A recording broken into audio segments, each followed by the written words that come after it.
Ya, yang paling menarik ketika saya lihat tentang gejala COVID-nya, dari mulai imun menurun, pernapasan terganggu, ya mulai macam-macam lah segala gejala COVID yang Anda lebih tahu di dalamnya, saya cari dalam narasi hadis-hadis Nabi, dan Masya Allah, Alhamdulillah, ditemukanlah satu herbal, saya sebut herbal, yang mencakup semua gejala tadi. Dan itu, dunia internasional pun belum masuk ke situ. Belum ada kesadaran itu gitu. Ya, saya cek kemudian, di Indonesia nggak ditemukan materinya. Ini hanya ada di 2 tempat di dunia. Kalau ditanya sikap apa yang mesti dibangun saat pandemi ini, maka sebagai seorang muslim, dari aspek ibadah, sikap yang mesti dia bangun adalah penguatan sisi spiritualnya. Ya, nanti di sini saya turunkan ada beberapa ayat di bagian ini, yang memberi petunjuk langsung kepada kita. Jadi kalau nanti ada yang terkena COVID-nya misalnya, itu nanti mohon izin Prof, ada langsung zikirnya dibimbing oleh Al-Quran. Ya, bisa zikir yang standar Quran surah ke-26 ayat 80, zikirnya Nabi Ibrahim tuh. Wa idza maridtu fahuwa yashfin. Harus optimis. Kalau saya sakit pasti disembuhkan. Itu indah sekali di Quran itu. Jadi kalau Anda sakit pun mesti optimis sembuh. Ya, justru yang diajarkan tuh sikap optimisme. Saya selalu klaim ke teman-teman media, tuh Anda tuh gimana sih? 90% lebih sekarang berita tuh jelek semua. Kenapa nggak ditampilkan yang baik-baiknya? Ini sembuh begini, ini kekuatan begini. Itu kan motivasi gitu. Sekarang kita lihat setiap berita tuh A sampai B. Saya dari bangun tidur itu, ya setelah sholat, ngaji, macam-macam, saya jejerkan berita luar dengan dalam negeri. Itu beritanya 90% ke atas, jelek semua. Ini membuat manusia itu nggak semangat gitu. Ini mungkin frame yang kita mesti bangun. Mohon izin saya selesaikan sebentar. Nanti ada zikir yang standar, ada zikir Nabi Ayub. Ya, kalau orang sudah mulai vonis dokternya ini sulit, ventilator sudah dipasang, sesak macam-macam. Ini luar biasa ini ya. Nanti ada zikir Nabi Ayub di Quran surah ke-21 misalnya, ayat 83 sampai dengan 84, yang divonis oleh orang nggak mungkin sembuh, ternyata sembuh. Sekali lagi, optimisme yang dibangun, inna ma'al usri yusra, ini pasti selesai, bahasa psikologinya, la yukallifullahu nafsan illa wus'aha, nggak mungkin saya diuji kecuali saya mampu mengatasi itu semua. Itu kalimat-kalimat positif dalam psikologi yang bisa membuat imun kita semakin naik. Nah sekarang saya cepat karena waktu saya berakhir, bagaimana ikhtiar secara muawalahnya. Ya, tadi saya sudah singgung, ini barangkali mesti dikoordinasikan, dan Alhamdulillah di pemerintah sudah membuat gugus tugas kan, gugus tugas COVID, ada penanganan secara sosial, sudah ada social distancing, physical distancing, sampai masuk juga ke ranah-ranah ibadah yang mau ke masjid ya, itu sudah ada fatwanya tersendiri. Itu nanti penerapannya itu yang harus disosialisasikan ke masyarakat, karena setiap tempat bisa beda kebijakan, ya, nggak semua dipukul rata gitu. Ini kan menarik juga, satu wilayah yang sangat dalam nggak ada COVID harus social distancing di masjid, kan agak aneh juga gitu ya. Nanti itu ada detail tertentu di situ. Saya ingin masuk kepada langkah yang sangat menarik. Prof ini juga herbal, mungkin teman-teman yang lain di kesehatan juga. Tapi saya nggak bisa buka ini ya, spesies genusnya saya ingin buka dulu sebentar. Nah, tapi saya challenge. Ya, Bu Rektor, saya challenge ya nanti tim terbaik dari Unhas, kalau mau silahkan ke Bekasi, saya tunjukkan. Karena saya sudah uji ini 6 bulan dan Alhamdulillah 100% manfaatnya. Saya sudah zoom dengan 9 direktur rumah sakit, dengan pakar-pakar juga, dan kita support juga kepada bahkan beberapa kolega yang terkena COVID juga. Saya tidak katakan obat ya, karena obat harus ada uji klinis. Saya katakan herbal, nabawi, ya kan?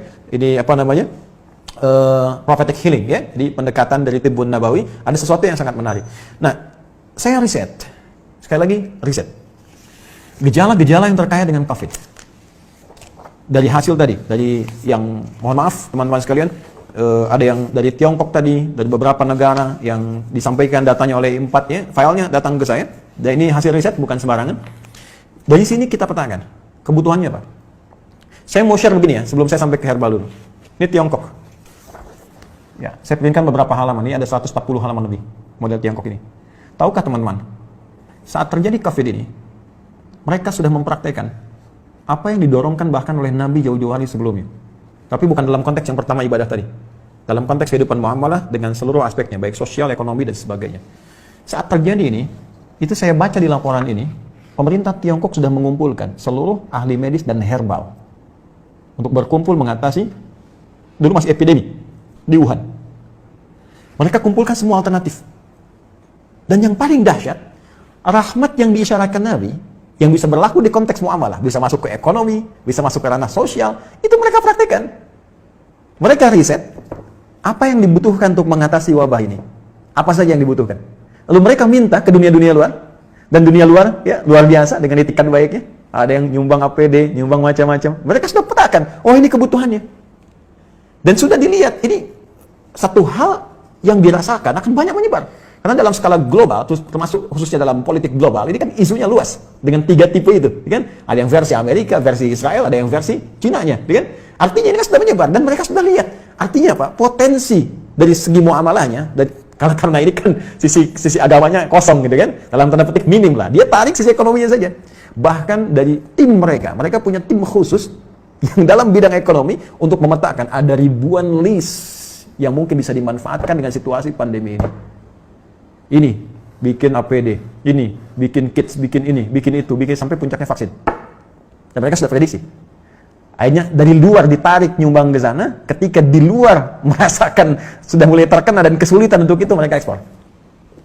Seperti contoh gini ya, kami punya kelas riset. Kelas riset ini basicnya Al-Quran dan Hadis. Ada 5 kelas utama. Di antara 5 kelas itu nanti ada kelas pengusaha, ya, ada kelas dunia kesehatan. Kami tergabung dengan 400 dokter, ya, ada nakes ya, dan macam-macam. Itu belajar semua kurikulum dari Al-Quran dan Hadis. Itu spesialisasinya. Jadi kalau dokter mata, apa kurikulum mata di Al-Quran? Kita turunkan dalam pembelajaran. Ya, dokter gigi, dokter ini macam-macam termasuk kaitan dengan apa yang kita kaji. Saya riset dengan teman-teman yang di dunia usaha.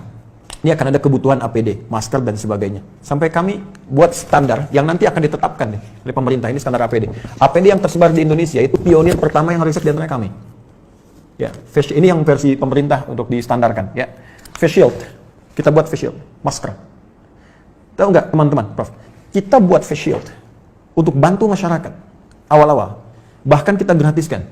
Kemudian setelah itu kita ambil bahan baku harga sekian. Dari bahan baku 25.000 baru akan disupportkan ke masyarakat. Sudah ada di salah satu toko, saya nggak sebut nama, yang ngambil dari Tiongkok 60.000 dijualnya dan sudah lolos dengan semua ujinya. Saya ingin lihat dengan persepsi yang lain ya. Saya ingin lihat dengan persepsi, bukan persepsi kita menyoal. Persepsi kita melihat bagaimana Tiongkok membaca peluang, menjadikan ini sebagai rahmat, dan sekarang diselamatin WHO. Selesai gitu kan. Mereka bebas, tapi mereka bisa meningkatkan sisi ekonominya. Kenapa kita nggak riset itu semua? Peluang apa yang bisa kerjakan kita sekarang? Kenapa teman-teman misalnya di wilayah Makassar, Sulawesi bisa tidak membuat batasan terbatas? Kenapa Anda nggak bikin aplikasi? Ya, meningkatkan ketahanan pangan. Riset, siapa yang jualan padinya, siapa yang jualan kentangnya, jualan sagunya, macam-macam. Aplikasi wilayah Makassar saja. Unhas jadi pionirnya. Yang butuh pangan ke sini, butuh ini ke sini. Mereka tinggal klik. Lokal hidup, nggak terganggu. Baru kita ngambil dari luar. Itu sisi ini. Ya, yang paling menarik ketika saya riset tentang gejala COVID-nya, dari mulai imun menurun, pernapasan terganggu, ya mulai macam-macam lah segala gejala COVID yang Anda lebih tahu di dalamnya, saya cari dalam narasi hadis-hadis Nabi, dan Masya Allah, Alhamdulillah, ditemukanlah satu herbal, saya sebut herbal, yang mencakup semua gejala tadi. Dan itu, dunia internasional pun belum masuk ke situ. Belum ada kesadaran itu gitu. Ya, saya cek kemudian, di Indonesia nggak ditemukan materinya. Ini hanya ada di 2 tempat di dunia. Dan zaman Nabi sudah dipraktikkan. Ada gejala-gejala yang serupa pernah ditangani Nabi dengan pendekatan yang bisa diminum, bisa dimasukkan, teteskan ke hidung, bisa diasap gitu. Ya, itu ternyata saya cek, sudah masuk jurnal, Prof sekalian. Ini materinya udah ada di jurnal, ya, jurnal-jurnal ilmiah internasional. Ini saya ada beberapa jurnal nih yang sudah ada, ya. Tapi saya mohon maaf saya belum bisa zoom ya. Maksud saya nanti saya bikin statement di akhir. Ini sudah ada zoom internasionalnya. Ini sudah tahu ternyata khasiat-khasiat ini. Herbal ini, tapi belum ada kesadaran bahwa ini bisa mengatasi persoalan yang tengah kita hadapi saat ini di pandemi COVID. Ya, saya keluarkan itu, saya lacak hadisnya. Dari sejak 18 Maret saya usahakan, saya dapatkan dari sahabat kami, karena ini hanya dapatkan di 2 tempat di dunia. Ya, di Himalaya dengan di Saudi bagian timur. Ini ada. Saya minta kemudian, dan itu alhamdulillah ada. Saya cobakan, ya, kita treatment beberapa teman-teman yang isolasi mandiri ya, karena di rumah sakit kan tidak mungkin karena protokol kesehatan. Tapi menariknya kalau ada izin dari keluarga untuk kepentingan pribadi, boleh jadi pendamping suplemen. Kami 6 bulan coba ujikan itu, sampai dengan sekarang rekornya 100%. Hanya 3 hari paling lama. Ya, yang terkait dengan COVID ini saya tidak mengatakan obat ya. Kalau enggak besok nanti saya diundang. jadi saya katakan ini ada pendampingan prophetic healing. Kemudian saya sempat share juga Zoom dengan beberapa 9 direktur rumah sakit, kita berikan bantuan juga itu dengan skala yang sangat terbatas. Dan menariknya, saya coba pesan itu 1 kali lewat online, ya ingin tahu gitu kan, ada dilacak, ini sudah jadi produk internasional, tapi dengan arah pengobatan tertentu, bukan ke COVID, ya bukan gejala-gejala ini, dan belum tahu kalau ternyata itu bisa untuk gejala yang dimaksudkan. Jadi kalau kita pesan pun ada, cuma kualitasnya belum tentu sama karena ada 15 spesiesnya, 15 spesies. Nah saya coba pesan, ya saya minta staff saya pesan, coba saya pengen tahu nyampe nggak ke kita barangnya. Tahukah Anda apa yang terjadi? Begitu saya pesannya lewat ke Himalaya, ternyata barang yang datang ke kami harus masuk dulu ke Cina, dan ketika saya terima di Indonesia, addressnya, alamatnya dari Wuhan.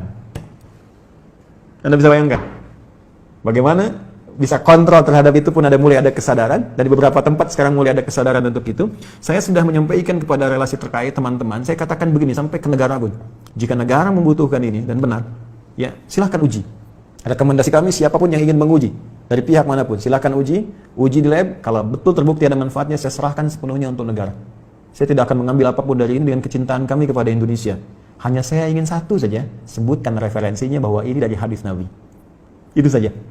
Ya, jadi saya juga challenge teman-teman yang di Unhas, nanti boleh timnya main ke sini, Anda boleh analisis, saya serahkan nanti jurnal-jurnalnya, dipelajari dan sebagainya, hadis-hadisnya, tapi infonya kami sudah 6 bulan melakukan treatment dengan pendekatan prophetic healing ini, dan hatinya 100% sampai dengan hari ini. Alhamdulillah, termasuk kemarin yang di media-media yang diinfokan kolega-kolega pejabat-pejabat, ada yang kami support itu, dan mereka menginfokan juga sangat luar biasa. Ini bisa juga untuk diabetes, bisa. Kemudian kemarin ada yang kompleks antara diabetes dengan liver, dia menggunakan medis. Ya, medis belum ada pengaruh, mungkin belum cocok saja, mohon izin ya. Lalu coba kami support dengan itu, dia selesaikan medisnya, dia tidak minum dulu, dia konsumsi itu kami berikan, karena ini hanya 2 pekan, hanya boleh dikonsumsi dalam 2 pekan, kemudian selesai, 1 pekan baru nyambung kembali. Apa yang terjadi? Hanya dalam 3 hari terjadi pemulihan yang sangat luar biasa, dia sudah bisa ke masjid, sudah beraktivitas, dan sudah normal kembali. Saya ingin katakan begini, betapa ini rahmat untuk kita dalam aspek muamalah. Kita bisa terbuka, bangsa kita bisa lebih kreatif, bikin APD, bikin peluang, bikin macam-macam. Semua sifat makro dalam bernegara itu bisa kita dudukan di sini. Yuk, dari segi ekonomi apa sih yang bisa kita ambil manfaat dari sini? Jangan dikeluhkan semua. Ya, dari segi ibadah sudah selesai tadi. Ya, dari segi kehidupan sosial seperti apa? Ada banyak hikmah yang bisa kita gali. Silaturahim, penguatan di keluarga, ya, penguatan di kampus dan sebagainya, dan tentunya teraplikasikannya nilai-nilai kebangsaan dengan nilai yang lebih luas. Saya kira itu yang bisa saya sampaikan. Ya, sebagai uraian dengan basic tadi apa yang dimintakan. Saya pikir Bapak Ibu lebih memahami apa yang saya sampaikan, dan saya banyak belajar dari Bapak Ibu sekalian. Ini hanya share saja apa yang saya temukan. Boleh jadi Anda menemukan yang lebih baik dari apa yang pernah saya risetkan.